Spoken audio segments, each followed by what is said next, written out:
Mummy नमस्ते। नमस्ते बेटा, तू ठीक है? हाँ मम्मी मैं तो एकदम ठीक हूँ।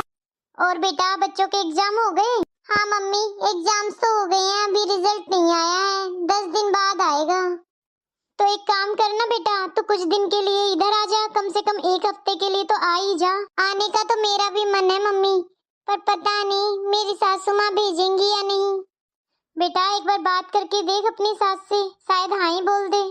ठीक है मम्मी, आज पूछ कर बताती हूँ मम्मी जी से। कुछ भी कहो, बहू चाय तो अच्छी बनाती है। वो मम्मी जी मुझे आपसे कुछ बात करनी थी। हाँ बोलो बहू, क्या काम है? मम्मी जी मेरी मम्मी का फोन आया था, बोल रही थी बहुत दिन हो गए हैं मिले हुए, अब तो गुनगुन के एग्जाम्स भी हो गए हैं, तो मैं घर आ जाऊं।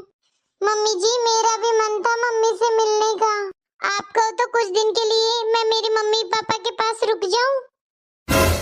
काजल बहू देख, मुझे तेरी यही बात पसंद नहीं आती, ये तू बार बार मायके जाने की रट लगाती है ना, ये मुझे अच्छा नहीं लगता।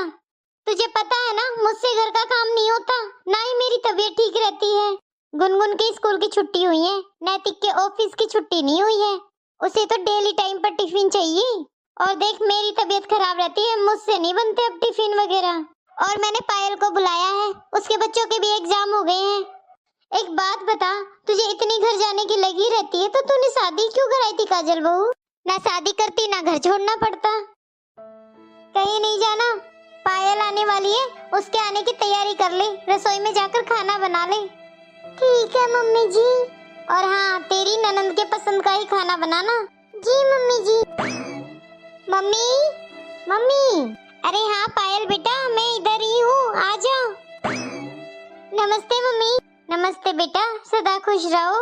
बहुत देर लगा दी पायल आने में, सुबह से इंतजार कर रही थी मैं तो।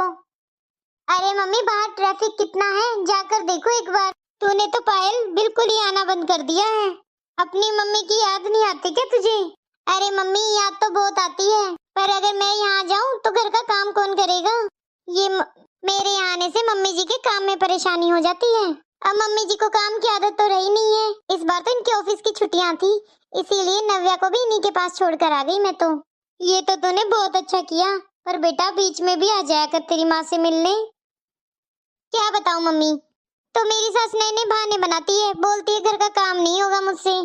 तेरी शादी से पहले भी तो काम करती होगी ना तेरी सास। पता नहीं लड़के की शादी के बाद सास बीमारी क्यों होने लगती है, ये नहीं सोचती क्यों बेटी का भी मन करता होगा उसकी माँ से मिलने का। मम्मी एक माँ और सास में